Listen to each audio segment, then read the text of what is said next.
What is up, students? Welcome back to Fab School. I'm T.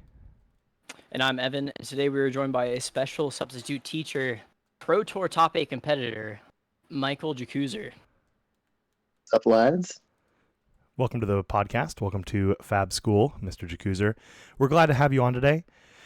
We're going to be covering the ins and outs of the Aurora deck that Team PCG Invasion registered for Pro Tour London, landing 2 players into the top 8, including Michael Jaszczur, and then one of our other teammates, Sean Dollawall, Sean Delaney, as he is known by some.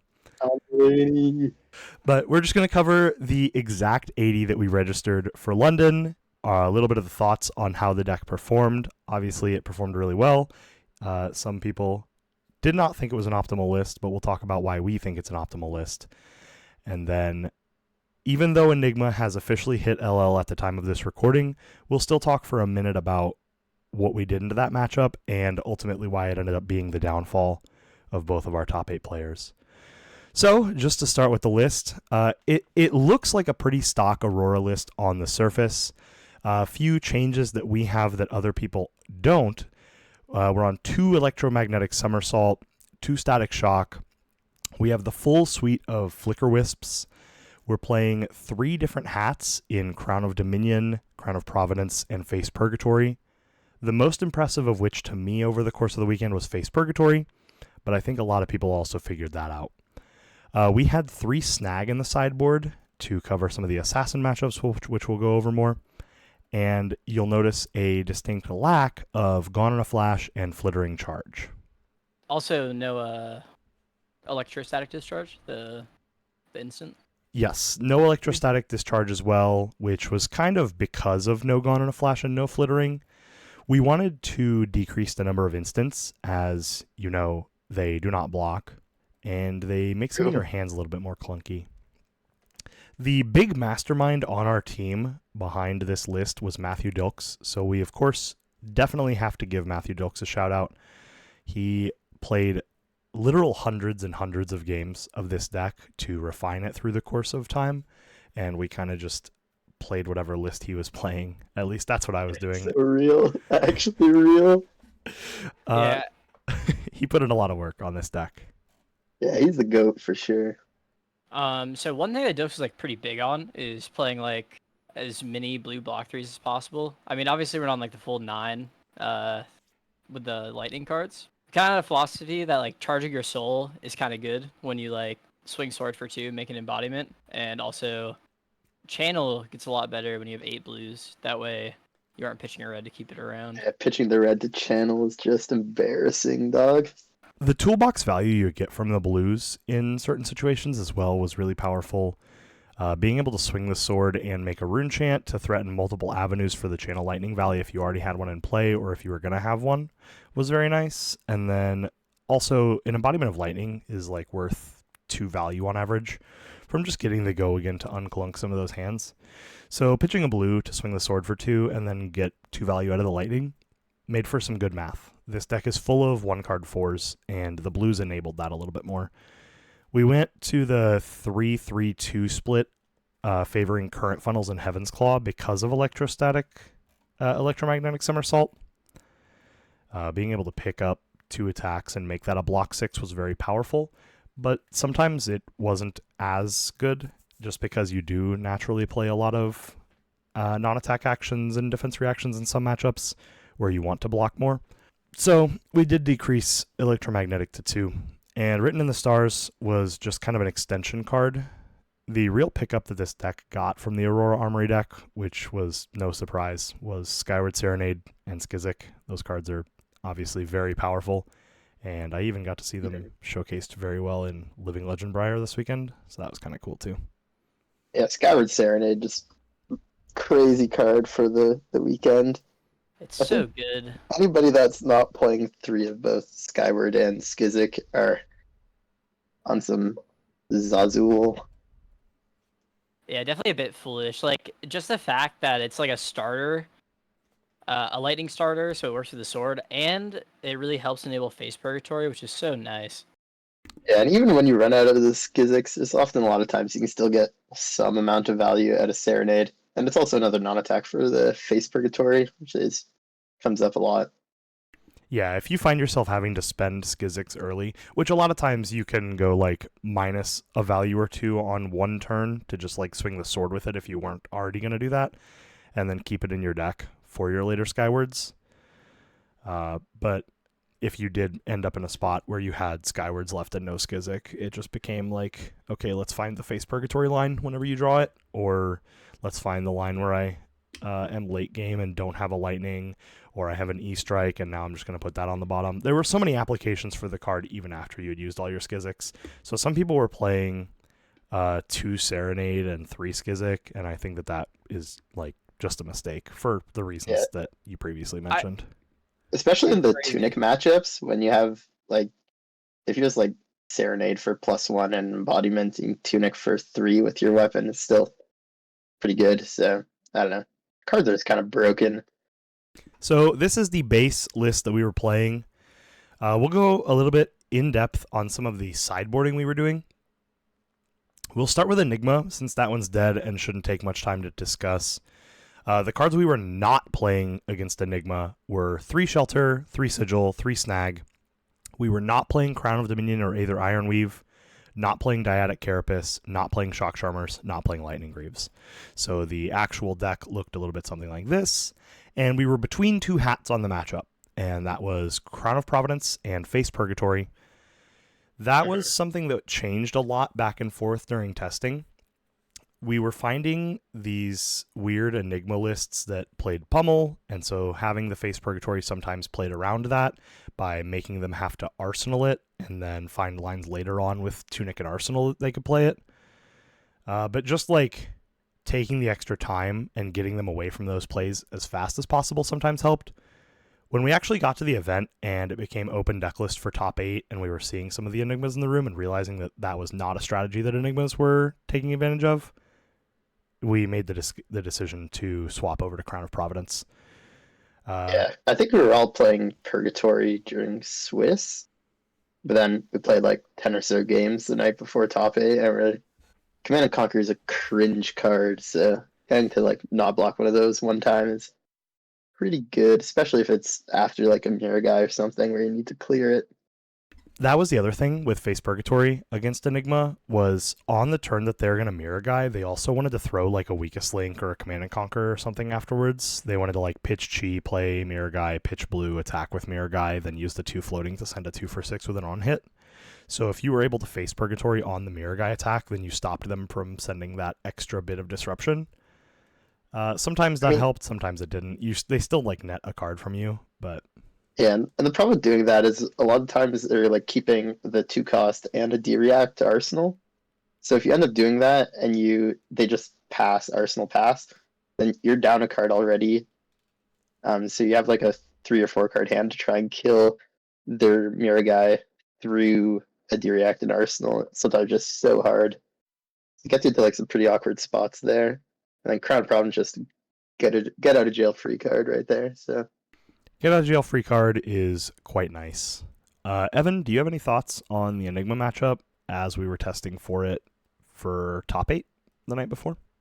Really, that's just Crown of Providence was like a lot better when we knew that they were on open deck lists. Like even then, I think like with the Pummel argument, I'd still rather play Crown of Providence, because if you're playing like Face Purgatory into them, like good players will just Arsenal their Pummel anyway, or they'll just convert it for 2 block value on defense, which kind of sucks for them. But I really didn't find that the line of like Face Purg into the Pummel came up very much. And like a lot of times, if you knew they had the Pummel anyway, you'd have to like block extra along with Face Purg. So it was more of just a hat of circumstance. Sometimes it made them play different, which gave you value in the matchup.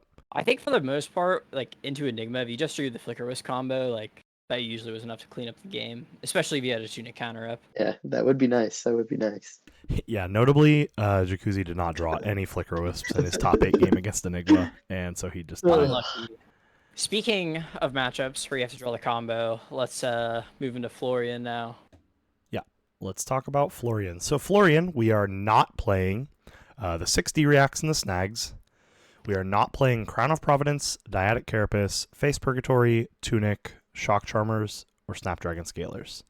And that is because we have to be playing Crown of Dominion, Aether Ironweave, Grasp of the Arknight, Lightning Greaves, Starfall, and the 60 that you see here. The main idea into Florian was that you have to combo Florian. If you don't combo Florian, they just do this better mid-range game that can kill you and outvalue you. They end up in this late game loop of sending like 1 card 5 over and over, and it just deals too much damage for you to deal with. Or they're relevant things like felling and plow to try to keep you off of it. But if you can find the combo early enough together, it was very good at handily defeating Florians. Yeah, basically in our testing, whenever you drew Arc Lightning with either another Arc Lightning and a Flicker Wisp, or basically Arc Lightning plus one of the other 5, then you'd win if you drew pretty early. And then if you ever drew the triple, it just basically could not lose. Having the Ironweave and Crown for the gold token just makes your combo so much bigger than it would be without it. So pretty hard for Florian to come back from a 30 damage turn or whatever it would be. One thing I feel like we found in testing was that like a lot of the times you'd go into your combo turn with like 4 cards in hand just because they'd plow or felling the crown you.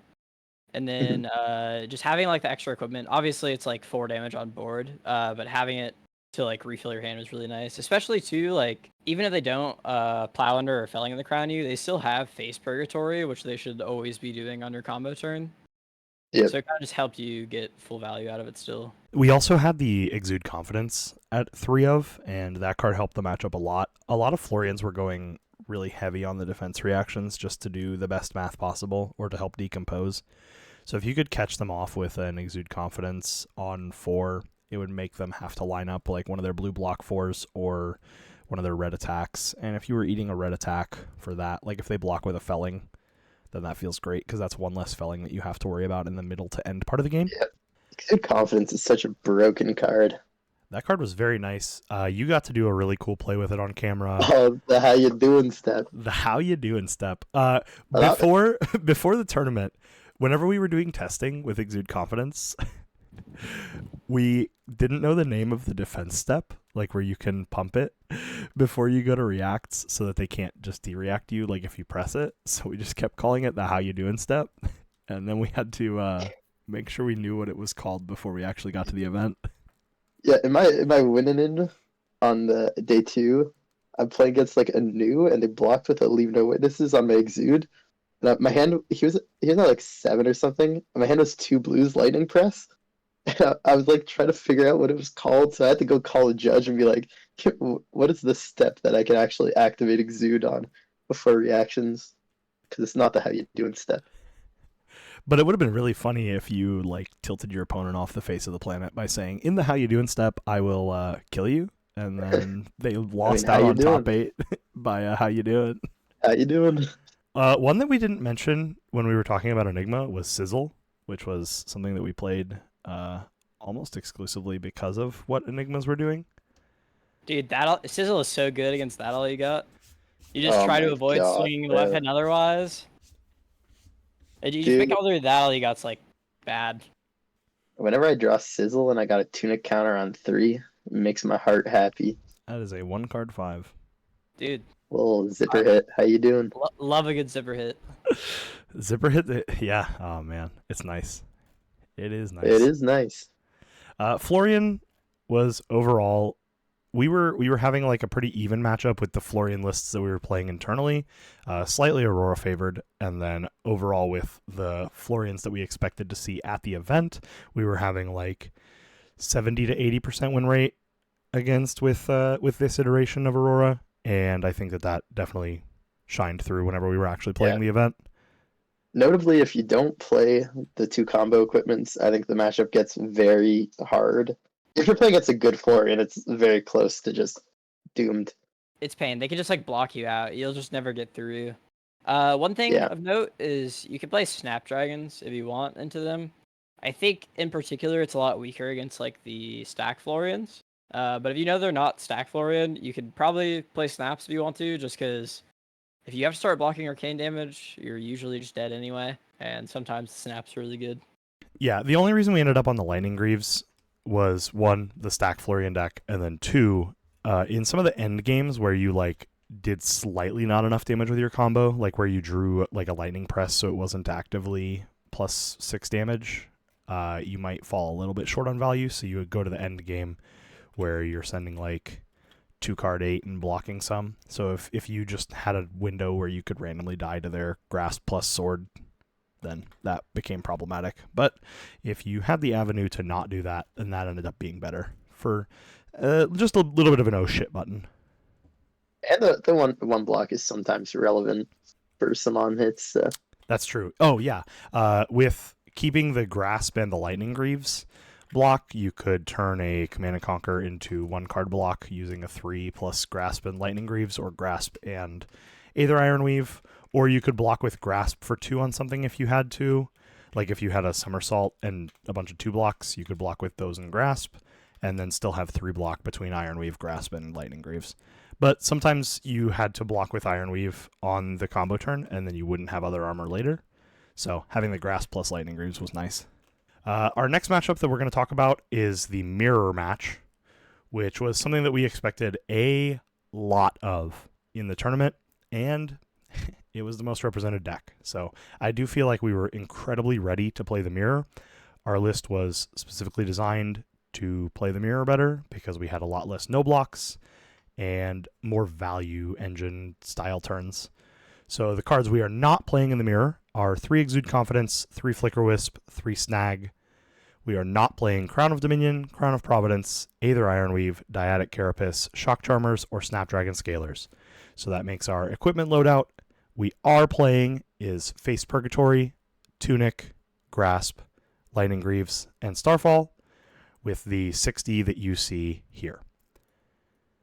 Yeah, I think the main difference, or maybe not difference, I think a lot of people got to it maybe towards the end of the testing season, but playing Tunic into the mirror, both going first and second. A lot of people might only play it going first, but at least the way we were playing the Aurora mirrors, they'd normally go like reasonably long, like 7 to 8, 9 turns, something like that. So you'd always get like 5 value out of your Tunic, and then in the occasions where it's like it goes super long, then you might even get like 7 or something. But Tunic's just crazy card in this deck with the weapon. The value that you got from being able to block with armor, like by having Dyadic, was pretty reasonable, but I always felt like if I flipped over Tunic and they flipped over Dyadic, that I could dictate how long the game would go, and I could make the game have more value for Tunic than Dyadic. Yeah, and a lot of people also were not playing AB1. They weren't playing the Lightning Greaves. So, like, we're playing that in Tunic, so we were, like, very well insulated for the Sigil of Suffering with channel, like, little combo thing that you could do. Whereas, like, a lot of other people, basically, whenever I drew, like, Sigil and I arsenaled it, at some point I'd draw a channel and just, they could never block it, so they just get farmed, because they're playing, like, AB0, Zap Clappers, just, I don't know, some of that stuff. And being able to just block a Sigil of Suffering is pretty huge. Nice. The existence of Tunic and just like letting it sit on 3 and waiting for the time where they like sigil you or Zap Clappers you was very nice. You could get an extra value out of dealing a damage from their sigil only blocking for 3, which usually made them also have to block with a piece of armor with the sigil or 2 cards. So it put them in these situations where they like bled a bunch of value, and then it also like didn't encourage them to go for these Channel Lightning Valley Sigil of Suffering lines. A lot of people were playing Tunic and Aurora, but then they would still just use it on cooldown for the sword if they didn't have a blue. And I think that was just a mistake. You get more value out of making sure that your opponent doesn't get it like a 0 card 5. Yeah, I know, like 2 days before the event started, might have been like Wednesday night, we were playing some testing games in this like room that we had rented out. And I made this play that was definitely wrong in the mirror, because I was playing against Evan and he had Tunic up, and bro went ham on me. I actually rage quit. I was gone. But Tunic just like makes so many plays just completely wrong.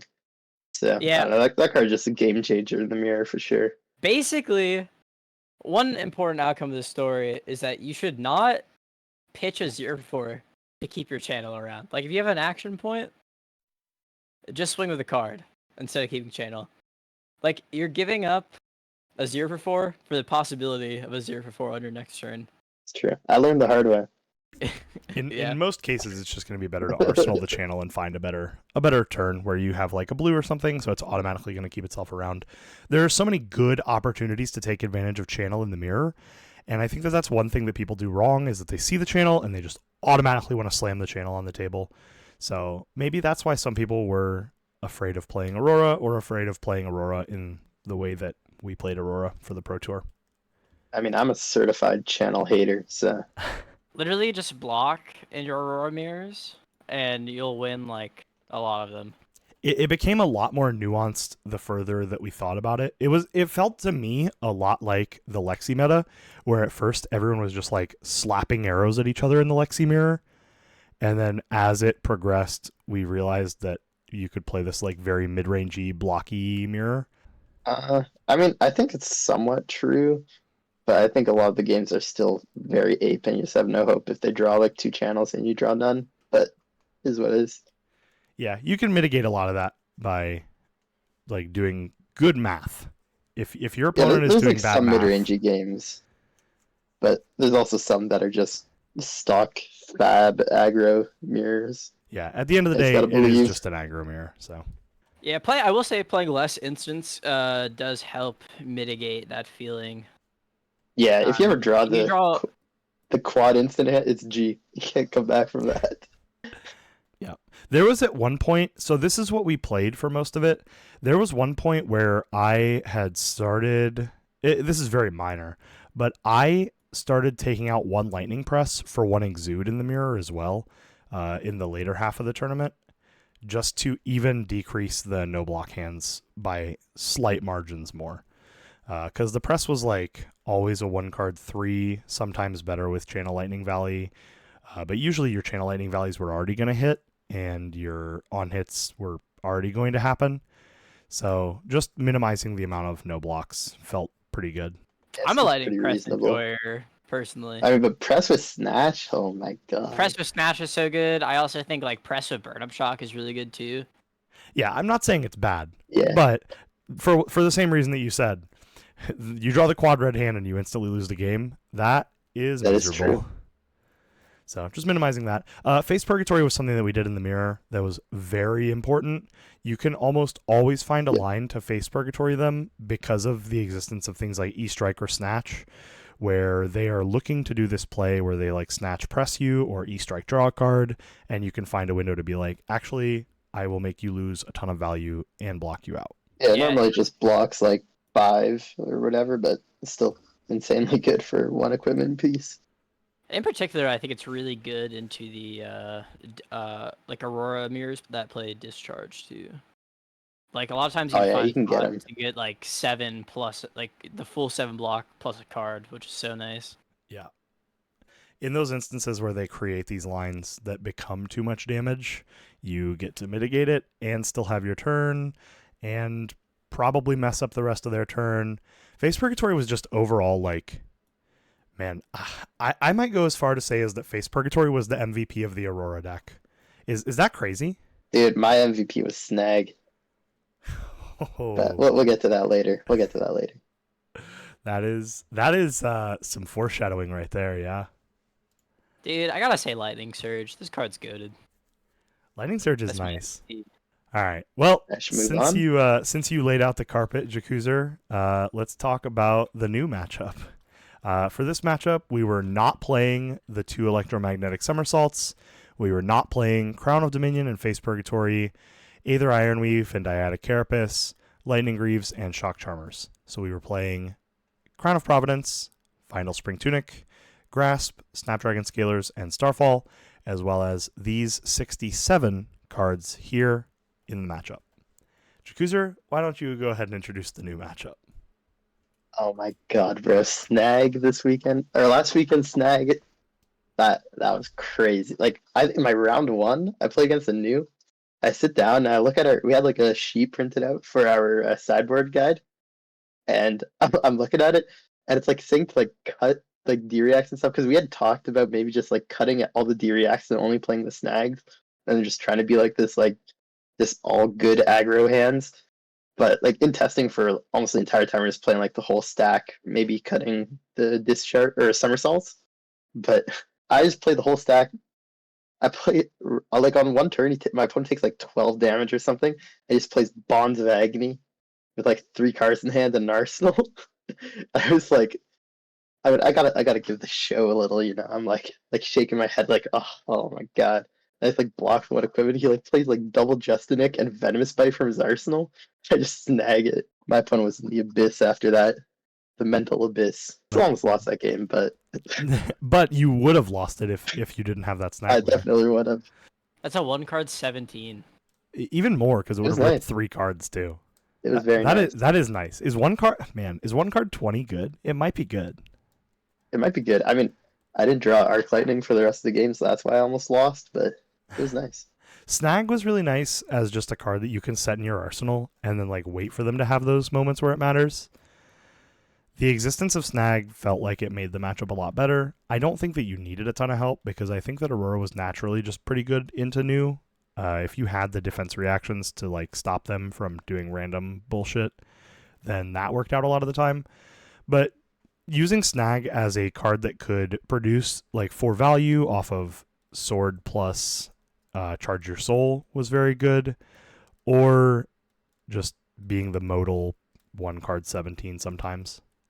Also, whenever you were but, fat like, whenever you decking, just arsenal that against the heroes that play Bonds of Agony, you just arsenal that, just like you feel so safe. you keep it it's in like- arsenal, it protects you from codex throughout the course of the game, and then Yeah. whenever you do get to use it for value, it feels really nice. Yeah, that card was like insane for me. It was not very good in my last round against I played against the new in the last round. Not very good there, but I think I played against like 2 or 3 assassins during the weekend, and it was just there's a few spots where it was just insanely broken. So Yeah, when it lines up, they just lose.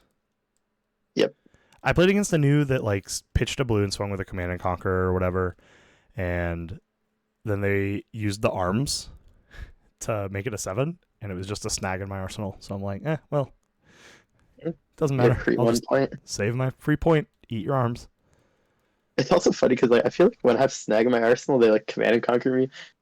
It doesn't feel as bad. It doesn't feel as painful, even though it's still losing a card. It doesn't feel as bad. It is Well, what you it can have it. is. This card sucks. Yep, you can have it.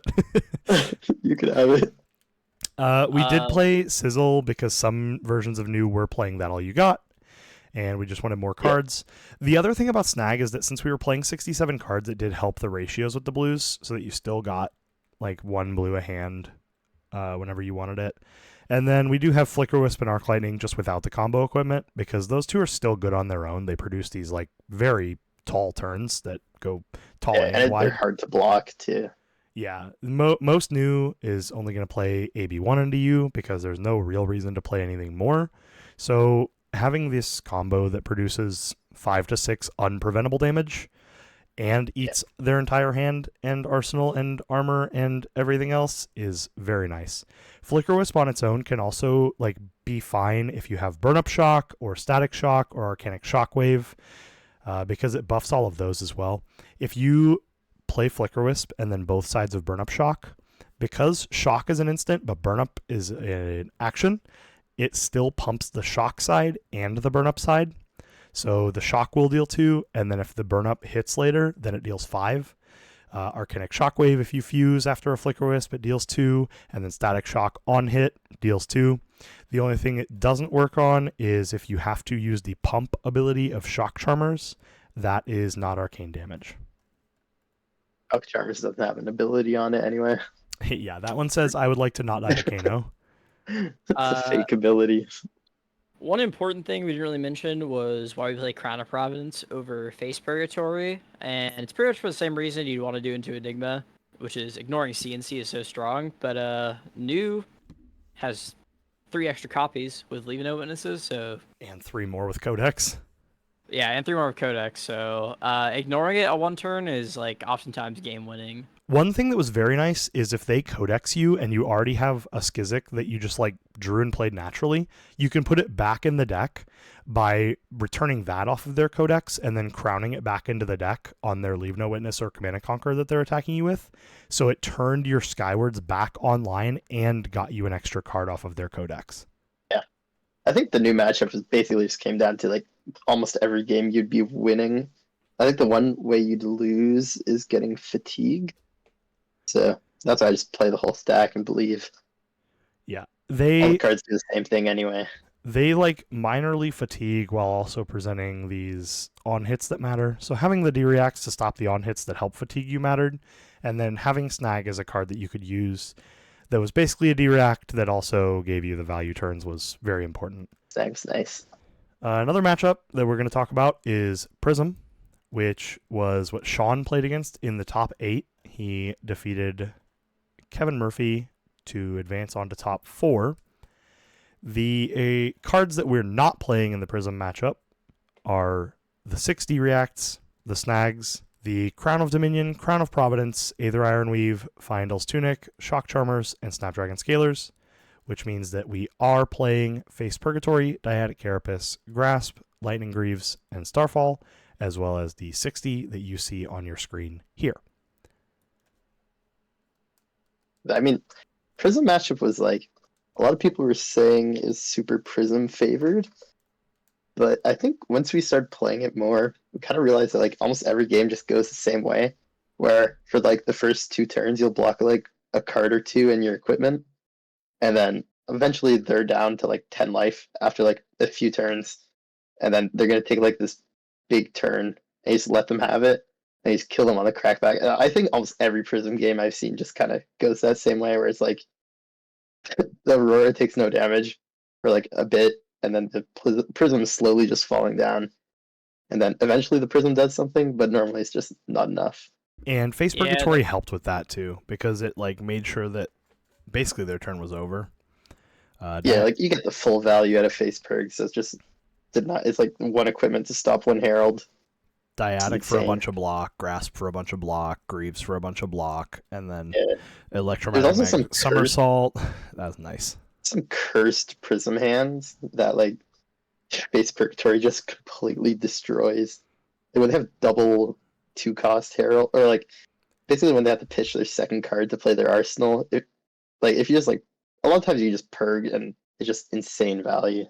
Yeah, the unspoken value of purg was when it just shut off their turn and they like awkwardly pass with an IP. Yeah, but you almost always get the full 7 block out of it. So you also have surprise popper in the form of press plus an attack. You can just block and then press the attack to make it a popper, and that was nice. You do have to be mindful about not doing it on something like Skizzik, just in case they against a Triumph. Yeah, or they can pop Halo, like you said. If you block with Skizzik and then press it, they can pop Halo and then go get the Figment that gives -1 to your attacks. So then it's only for 5. So you just like gave them 2 cards and they blew you up. So you did have to be mindful to be doing it on 4s or 5s if it was Triumph. There are probably a few like Prism draws you could just never beat, but for the most part, the matchup felt pretty reasonable, and like I wouldn't be like sad to play against the Prism. I think that goes both ways. There are a couple of Aurora draws that the Prism can't beat, or that a lot of decks can't beat, which is kind of the introduction of more variants that we were promised in Flesh and Blood, and it's definitely showing up now. I think I would want to be on the Aurora side, but I do think it's pretty close. We talked about this in our like pre-London meta call, and we talked about how a good Prism player is going to do well at the Pro Tour. And when we said that, I think I explicitly said in the podcast that Kevin Murphy would be a Prism player that I'm worried about. And then he goes and top 8s the Pro Tour as well. Dude, you're the foreshadowing god. Sean D is too powerful, though. Sean D is too powerful. The last matchup that we're going to cover in our guide, we're going to be going over 5 real matchups, and then Enigma was one that we just went over because it existed at the Pro Tour. The last one that we're going to cover is Full Fatigue. All the other matchups that we didn't cover are either self-explanatory or very similar to one of the other existing matchups. But if you have any questions about a matchup that you don't see featured here, feel free to ask in the comments. Evan or I would be happy to respond and help however we can, or provide some insight to those matchups. Obviously, Snag is good against other assassins. Defense reactions are good against other decks that use defense reactions. Full Fatigue covers anything that you know is like Count Your Blessings, or things like Tree Frog or Fang Teague. Guardians. Yeah. So most of the matchups that we covered are applicable to other matchups as well. That being said, the cards that we are not playing against Full Fatigue are 60 Reacts, 3 Snag, Crown of Providence, Face Purgatory, Dyadic Carapace, Tunic, Lightning Greaves, and Shock Charmers, which means that the loadout we are playing are the 2 combo equipment, Crown of Dominion and Aether Ironweave, Grasp of the Arknight, Snapdragon Scalers, Starfall, and this 60 that you see here. This is kind of our fallback 60. It's the 60 that we played into most things. It's the cleanest 60. The combo is really powerful. Being able to pull off the combo against these fatigue decks is really strong. A lot of these fatigue decks don't pressure you, so you can afford to like IP one of the combo pieces while having the other in the arsenal and literally just wait for a 3-card combo with the best case scenario. Like Great Axe Fang can't beat that. If you just wait for the best case scenario and then go for like 40 or 50 points in one turn, they're going to bleed enough value through the rest of the game where they die, because they're playing things like Count Your Blessings, so they have these hands that have cards that don't block, or like Heart of Findle. And that applies to a lot of things. Against certain matchups, like Guardian that can still apply pressure, or Tree Frog if they have enough items out, or things like that, that might not work. But there are some fatigue matchups where you can definitely just IP for a while and it will get better. There are also matchups where it will not get better, like Florian, where they can plow under your combo pieces or felling one of your combo pieces. So you do have to be mindful of those things.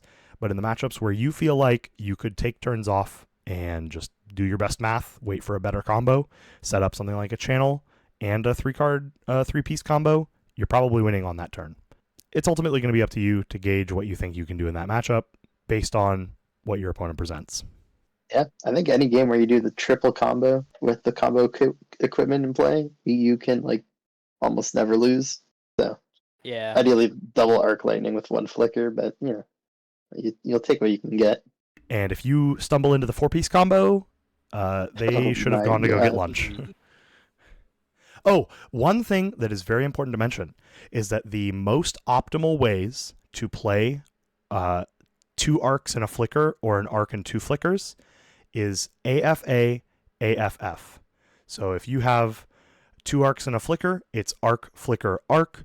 And if you have an arc and 2 flickers, it's arc, flicker, flicker. So remember AFA, AF. That's how I remembered it through the whole weekend. Was anytime I saw 3 combo pieces, I would just say AFA, AF in my head and figure out which side of that we were on. Guys go by vibes, dog. Sometimes vibes outweigh math. I'm kidding. Oh, it never does, bro. It never does. But yeah, this is the Aurora deck that we played at PT London. I obviously think that this was a very optimized list of Aurora. Like we said before, Dilks put in a lot of work on making sure that this was optimized. We played a lot of different things. We had a lot of cards that we considered at one point in time, all the way down to things like playing Skullcap and Arcanite Fortress in the mirror. We tested out things like Zap Clappers, Gorg Tome, Command and Conquer. We played the instant package. We didn't play the instant package. We got as crazy as to be like Poison the Well, Remembrance. We played Fry. There was a point where we were playing like Swarming and Revel in Runeblood. That was kind of crazy. Nobody was. Well, one or 2 people around that, but that was crazy moments. Potion of Strength was a tech card for a minute. Yes. And the Imperial Seal of Command, bro. Mr. Roger Bodie. Into like Full Fatigue, I think like playing that card's good. Playing the D-React, the anti-D-React, the Potion of Imperial Command and Seal Conquer. Command. Yeah, Potion of Command and Conquer, and Poison Will is pretty reasonable. Like, truthfully, there's like 3 extra slots in this deck. Probably 4 if you want to include like Shock Charmers, and like you can find like. No, bro. You can't be cutting that. They come for you once you cut that. Nah, they wouldn't. They wouldn't. But mainly, never cut if it. you cut snags, you can fit in like more fatigue hate or more attacks if you want to side out channel or burn up shock into certain matchups. Yeah, realistically, I do you don't need to be playing 3 snag. It could probably be like 1 or 2, and then just if it lines up, cool. So you could play things like a Poison the Well, or Warmonger, or Remembrance, or some other tech card in that slot. Whatever fits your popper. local meta the best. Especially if Yeah. you're considering this for like ProQuest, just think about what people are playing around you. If you have a lot of Prism, then just having a random 7 attack, like a Runic Reclamation or something, might not be terrible to help shore up that matchup. Or if you've got a lot of Assassin, then send the 3 snags. Play 3 snag and send that against them and be all good. Yeah, if your locals are light on like Guardians and Florian too, you can probably cut the combo equipment. Yeah, if you One think that card there's going to that- be less fatigue, you could cut Crown of Dominion, Aether Ironweave, and like 1 snag, and then play just 3 more aggressive cards, like 3 Fry, 3 Gone in a Flash, 3 Flittering, 3 Second Strike, 3 Photon Rush, just some other attack that you can put in the deck, and that's probably also just fine. I think one card we maybe should have played 3 of was Somersault. That card's kind of broken. You have to be cutting like Sizzle probably for it, but I don't know. Yeah, That and card was it's just like it's one of the cards that's like so sometimes it's so broken, sometimes it's cursed too, but the sometimes being cursed part was the reason that I didn't want to play 3. So like even if I was going to play this deck, like if the Pro Tour was again tomorrow with no Enigma, I would probably still play 2 Somersault. But I might consider cutting down on something like Sizzle, because I feel like a lot less decks are going to be playing things like that all you got. But maybe that's not true because these random fatigue decks will come out of the woodwork, like yeah. Scepter Florian or Tree Frog Dash or Fang Teague. So maybe Sizzle's still good. I don't know. It's kind of tough to say. I think a big edge that we got in our deck was a lot of people were still playing Weakest Link. I know like quite a few of my opponents cast Weakest Link against me, and a lot of times they cast it. I look at my cards, I like line them up vertically, look in the bottom right. I'm like, yeah, none of these block 0. That's nice. No blocks. Let's go. Yeah, or like it hits and you're like, all right, I'll respond to the trigger, play this channel, show you my other 3 cards, whatever. Yeah, like we got to basic almost every time someone casts a Weakest Link against me, I'd just be like, all right, whatever. The only time they really No get you blocks. is if you've got a press, and then it's like, all right. Yeah. So minimizing the no blocks for that reason too was also very powerful. But I think that this Aurora deck was very strong. I think this is a great starting point if you're just trying to play a ProQuest, even with no changes, considering the 2 heroes that hit LL in Zen and Enigma. And so if you're just trying to play a ProQuest and qualify for Singapore, I think this is a great starting point.